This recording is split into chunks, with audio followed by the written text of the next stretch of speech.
विकास Ranjan sir का नाम आपने न जाने कितने टॉपर्स के जुबान से सुना होगा। पिछले 16 से भी ज्यादा सालों से विकास सर सोशियोलॉजी के लिए गाइडेंस एंड टीचिंग प्रोवाइड कर रहे हैं। उनकी सोशियोलॉजी गाइडेंस ने अनेक एस्पिरेंट्स के सपनों को हकीकत में भी बदला है।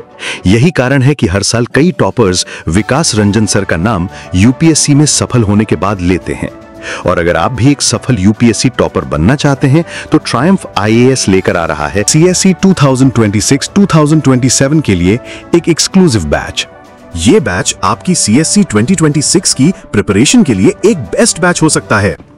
यहां मिलेगा आपको in depth coverage of UPSC syllabus, वो भी कंटेम्पररी ओरिएंटेशंस एंड एप्लीकेशन के साथ। आपको मिलेंगे रेगुलर असाइनमेंट हर टॉपिक के कंप्लीट होने के बाद, ताकि आपकी कॉन्सेप्चुअल क्लैरिटी और बेहतर हो सके। हर क्लास के बाद विकास रंजन सर के साथ वन-ऑन-वन डाउट डिस्कशन सेशन। इसके अलावा और भी बहुत कुछ।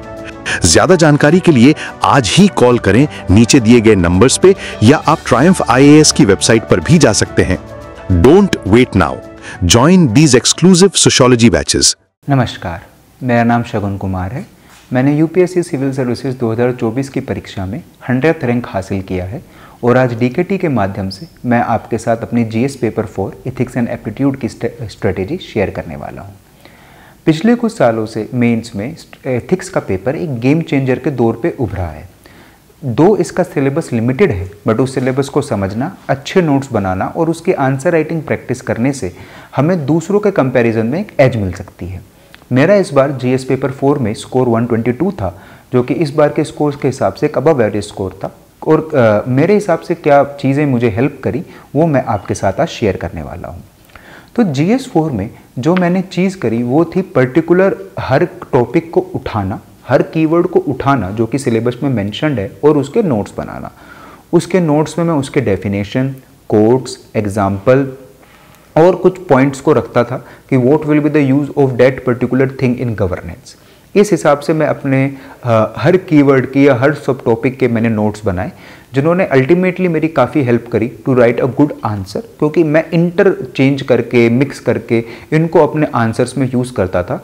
और अल्टीमेटली यही चीज़ें जाकर एंड में केस स्टडी में भी यूज़ होती थी, जिससे हाई स्कोर करने में मेरी हेल्प करी। तो आज डीकेटी के माध्यम से मैं 5 कीवर्ड्स के एग्जाम्पल लेके आपको समझाना चाहूँगा कि किस तरीके से मैंने अपने नोट्स बनाए।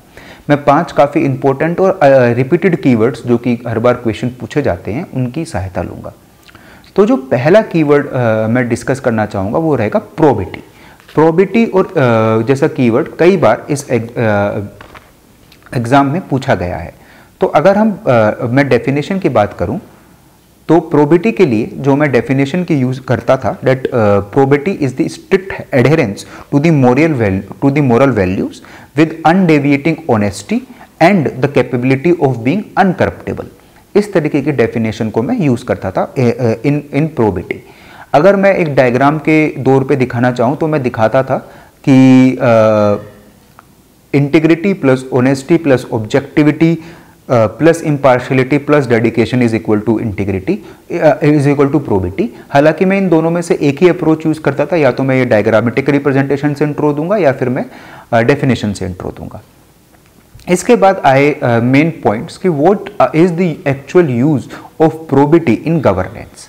तो उसमें वेरियस पॉइंट्स जैसे करप्शन को मिनिमाइज करना, मोरल करेज को ह्यूमंस के बनाए रखना, ये इंश्योर करना कि there is no external influence while we make any decision, leadership को प्रमोट करना, किसी भी ऑर्गेनाइजेशन के बेटर वर्क कल्चर को प्रमोट करना, वेलफेयर ऑफ पीपल के बारे में सोचना और ट्रांसपेरेंसी और अकाउंटेबिलिटी को मेंटेन करना, ये सब प्रोबिटी के जरिए इंश्योर होते हैं।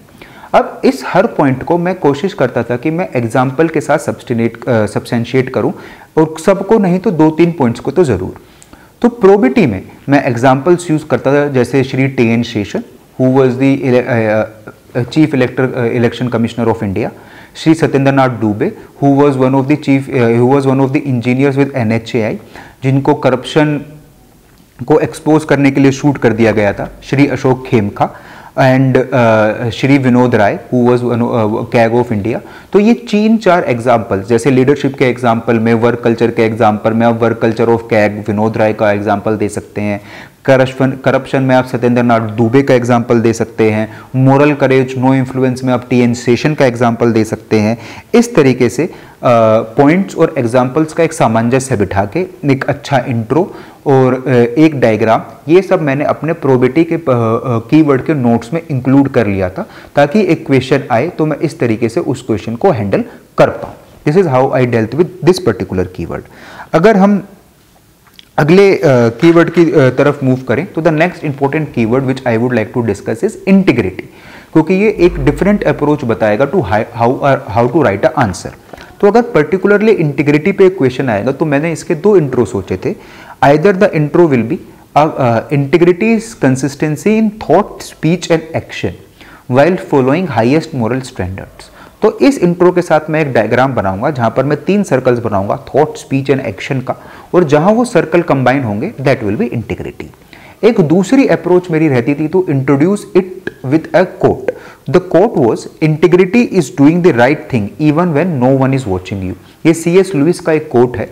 तो इस कोट से भी कई बार मैं इंटीग्रिटी को डिफाइन करने की कोशिश करता था कि दिस इज इंटीग्रिटी, एंड ये एक तरीके के डिफरेंट स्टार्ट आपके आंसर को देती है और एक डिफरेंट वैल्यू एडिशन के दौर पर ये कोट उभर कर आता है। Now coming to the use of integrity in daily life of a civil servant और अ पर्सन इन जनरल। तो वैल्यू स्किल कोहेरेंस को बनाने में, कि high value high skill person को सिविल सर्विसेज में लाने में इंटीग्रिटी का काफ़ी रोल होता है। तो इसका एग्जाम्पल जैसे मैं APJ अब्दुल कलाम के दौर पे यूज़ करता था, या फिर अगेन आप T.N. शेषन जैसे एग्जाम्पल को यूज़ कर सकते हो। मेंटेनिंग मोरल ऑटोनॉमी और मोरल इंटीग्रिटी और moral autonomy of a person, इसमें मैं IAS ऑफिसर श्री महेश झगड़े का एग्जाम्पल देता था, जिन्होंने महाराष्ट्र में अननेसेसरी एक्सपेंडिचर कम किया था on road construction despite of pressure by politicians during an era. अब तो वो रिटायर्ड हैं। फिर avoiding any type of conflict of interest, इसमें इंटीग्रिटी का एक बहुत बड़ा रोल आता है। तो इसमें मैं सुप्रीम कोर्ट जजेस का एग्जांपल देता था कि वो इंटीग्रिटी अपनी बनाए रखते हुए कि अगर किसी को उन्होंने एज अ लॉयर रिप्रेजेंट किया है इन कोर्ट तो वो एज जज उसका केस नहीं सुनते थे। तो integrity also helps in avoiding the conflict of interest. It reduces corruption, builds better organisation, build better culture, transparency and accountability वाले जैसे पॉइंट्स जो कि हर जगह यूज हो सकते हैं। And integrity also motivates a person to work for the public. इसमें मैं श्री आर्मस्ट्रॉन्ग पामे जी के एग्जाम्पल को यूज करता था, जिन्होंने मणिपुर में रोड बनाने की कोशिश करी। तो इस तरीके से एक डेफिनेशन, एक quote use in civil services with multiple use of examples. This is how I dealt with the keyword like integrity.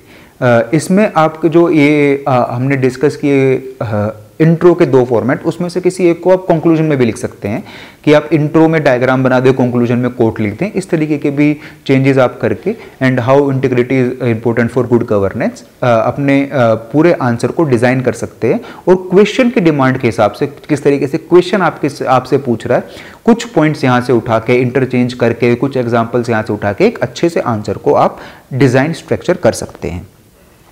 Third जो काफ़ी इंपॉर्टेंट कीवर्ड होता है जो पूछा जाता है इन GS पेपर 4, 3 काफ़ी क्लोज कीवर्ड्स होते हैं, इम्पार्शियलिटी, नॉन पार्टीशनशिप और objectivity.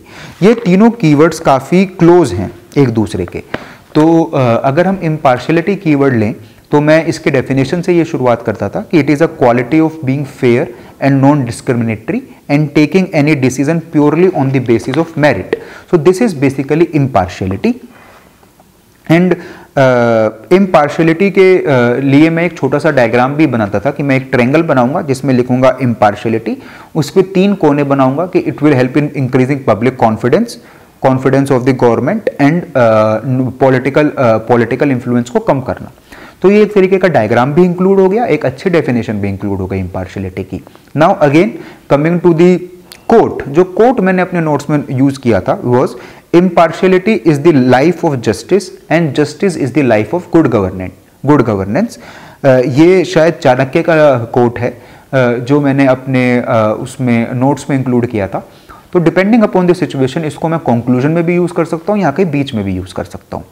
Now writing the significance of impartiality. Impartiality के सिग्निफिकेंस में मैं ये लिखता था कि ब्यूरोक्रेसी को हर तरह के लोगों से डील करना पड़ता है, they have to deal with all sections of society, इसलिए उनकी सोच में इम्पार्शियलिटी होना बहुत ज़रूरी है। इंडिया में मल्टी पार्टी सिस्टम है, मल्टी पार्टी सिस्टम में सेम ब्यूरोक्रेट को अलग अलग पार्टीज के साथ डील करना है, उसमें इम्पार्शियलिटी बहुत ज़रूरी है। रेस्पॉन्सिव गवर्नमेंट्स के लिए इम्पार्शियलिटी बहुत ज़रूरी है, हम हमेशा रेस्पॉन्सिव रहे, ना कि इंसान को देख के अपनी रेस्पॉन्सिवनेस तय करें। लोगों में सेंस ऑफ जस्टिस होने के लिए इम्पार्शियलिटी बहुत ज़रूरी है, और करप्शन फ्री इन्वायरमेंट को जन्म देने के लिए भी इम्पार्शियलिटी बहुत ज़रूरी है। तो इसमें मैं एग्जाम्पल जैसे पॉलिटिकल इन्फ्लुएंस को कम करने वाले example, social audit, social contract, state centre relation, इन सब एग्जाम्पल्स को भी कोट करता था। रेस्पॉन्सिव गवर्नमेंट में मैं examples of municipalities like Surat municipality और इंदौर म्यूनसिपैलिटी, जो कि रेस्पॉन्सिवली कूड़े से डील करने की कोशिश करते हैं, और इन सब के मैं एग्जाम्पल्स वहाँ पे पुट अप करता था। तो इस तरीके से मैं इन कीवर्ड से डील करता था। नेक्स्ट कीवर्ड जो मैं आपके साथ डिस्कस करूंगा वो रहेगा डेडिकेशन टू पब्लिक सर्विस। तो डेडिकेशन या वर्किंग फॉर पब्लिक सर्विस, इस तरीके के कई बार क्वेश्चंस आते थे। तो इसमें मैं एक डायग्राम और डेफिनेशन के हिसाब से चलता था। तो मैं डेफिनेशन में ये लिखता था कि deep rooted commitment and devotion to the welfare of public is dedication to public service. उसमें मैं एक डायग्राम बनाता था जिसके 3 सर्कल्स रहते थे, डिसिप्लिन, डिजायर एंड डिवोशन, और उसके जहाँ पे भी वो कन्वर्ट हुए तो कन्वर्ज हुए वो 3 सर्कल, तो it was the dedication to public services. तो यहाँ पर जो मैं कोट यूज करता था इस क्वेश्चन में, it can be use in conclusion और समवेयर इन द मिडिल और at times in the introduction also. वो मार्गरेट स्मिथ का एक कोट था which was public service must be more than doing your job efficiently with honesty, it should be complete dedication to the nation and its people। ये coat को जो Margaret Smith का था, इस coat को मैं यूज करता था। Now coming to the use of dedication और how dedication helps in good governance of people. तो यहाँ पे मैं ये कि it ensures the maximum good of maximum number of people, जो कि यूटिलिटेरियन पर्सपेक्टिव है, उसको लाता था। यहाँ पे मैं एंस्ट्रॉम पामे जैसे सिविल सर्वेंट्स का एग्जांपल दे सकते हैं। दूसरा, इनोवेटिव सोच में, इनोवेशन में डेडिकेशन हेल्प करता है कि जब आपको लोगों की हेल्प करनी है तो आप किसी भी तरीके से करेंगे and you can be more innovative. इसमें अविनाश शर्मा जैसे सिविल सर्वेंट्स जिन्होंने बाइक एम्बुलेंस को इंट्रोड्यूस किया, इस तरीके के एग्जाम्पल्स को मैं यूज़ करता था। फिर dedication also helps in self regulation, कि अगर आप अपने काम को लेकर बहुत डेडिकेटेड हैं तो आप खुद को भी आराम से रेगुलेट कर पाएंगे, आप करप्ट नहीं होंगे। डेडिकेशन बिल्ड्स फोर्टिट्यूड, और आपको किसी भी डिफिकल्ट सिचुएशन से लड़ने की भी शक्ति देगा। तो fortitude was the 4th keyword. इसमें मैं एम.जी. राजमणिकयम जी का एग्जांपल देता था, जिन्होंने केरला फ्लड्स के वक्त काफ़ी डेडिकेशन के साथ काम किया था, and he even carried a sack of rice on his own shoulder to deliver to people. तो इस तरीके के एग्जाम्पल्स बीच बीच में फिट करता था। Dealing with uncertainty, improving the effectiveness of public policy, और dealing with public, making the grass root institution stronger, इस तरीके की चीज़ों को मैं डेडिकेशन कीवर्ड के साथ यूज़ करता था। तो ये कोट, डायग्राम, डेफिनेशन और कीवर्ड्स और एग्जाम्पल, ये थे मेरे डेडिकेशन के। लास्ट जो कीवर्ड मैं आपके साथ डिस्कस करना चाहूँगा, again a very important keyword जो हर साल, हर दूसरे या तीसरे साल रिपीट होता है, इज एम्पैथी। एम्पैथी क्योंकि रिपीटेटिव कीवर्ड है, तो इसकी शुरुआत में कोट से करता था, एल्फ्रेड एल्डर के कोट से करता था कि empathy is seeing from the eyes of another, listening from the years of another and feeling from the heart of another. तो इस कोट से मैं एम्पैथी को स्टार्ट करता था। If the question is about empathy particularly, अगर कहीं मुझे लिखना है, कुछ दूसरा इंट्रो का भी यूज करने का मन हुआ, तो I did have a definition ready that empathy is the capability to think, feel from others perspective. तो इस तरीके से मैं एम्पैथी की वो लिखता था। Empathy, how empathy helps in daily life और इन गवर्नेंस। तो empathy helps in gaining us a wider perspective, understanding the needs of people, it forms the basis of tolerance, it forms the basis of compassion, it forms the basis of objectivity and integrity, flexible decision making and daily work. It helps in negotiations, it helps in situation जैसे कोई धरना type situation आ गई है या जो conflict, social conflict type situation आ गई है, तो ऐसे में एम्पैथी के साथ डील करना with the protesters become important. तो इन सब सिचुएशंस का मैं एग्जांपल देता था। एम्पैथी में मैं out of civil services example भी काफ़ी होते हैं, जैसे श्री रतन टाटा सर का एग्जाम्पल देना, सोनू सूद का एग्जाम्पल देना जिन्होंने कोविड के वक्त काफ़ी लोगों की हेल्प करी। नेगोशिएशंस में हम बेंगलोर के एसपी का एग्जांपल दे सकते हैं, जब उन्होंने प्रोटेस्टर्स को काम डाउन करने की कोशिश करी राष्ट्रगान गाकर। तो इस तरीके के वेरियस एग्जांपल्स को यूज़ करता था मैं एम्पैथी में। तो again a keyword, a definition, what can be the use with the help of other keywords like flexible views, negotiations, persuasion, which is actually the keyword of the syllabus itself. उन्हीं keywords को मैंने use किया, perspective, compassion, transparency, integrity and various examples. तो इस तरीके से मैंने हर keyword, हर topic के notes with the including quotes, including examples, including keyword, syllabus के वर्ड से थोड़ा प्ले करना, डायग्राम्स अगर हो सके तो उनको मेंटेन करना, इस तरीके से मैंने सबके कीवर्ड्स बना लिए थे और इन्हीं चीज़ों को मैं अपने आंसर में यूज़ करने की कोशिश करता था। इन्हीं चीज़ों को मैं केस स्टडी में भी यूज़ करने की कोशिश करता था। केस स्टडी की भी मैंने थोड़ी अप्रोचेस बना ली थी कि इस तरीके से केस स्टडी आती है तो ऐसा इंट्रो लिखूंगा, ये कोट लिखूंगा, ये डायग्राम बनाऊंगा, ये points, way forward, ethical dilemmas और इथिकल इश्यूज इस तरीके से लिखूंगा, ये 2-3 एग्जांपल दूंगा और ऐसा कंक्लूजन लिखूंगा। तो सिमिलर अप्रोच मैंने केस स्टडीज को बांट लिया था कि इस तरीके की केस स्टडी पूछी जाती है। जैसे एनवायरमेंट के ऊपर केस स्टडी आएगी तो मेरी अप्रोच ये रहेगी, इस चीज़ के ऊपर केस स्टडी रहेगी तो मेरी अप्रोच ये रहेगी। तो इस तरीके से मैंने GS पेपर 4 एथिक्स को अपने डील किया अपने आंसर राइटिंग में और डेडिकेटेडली आंसर राइटिंग प्रैक्टिस करी एक पीयर ग्रुप के साथ और टेस्ट सीरीज में।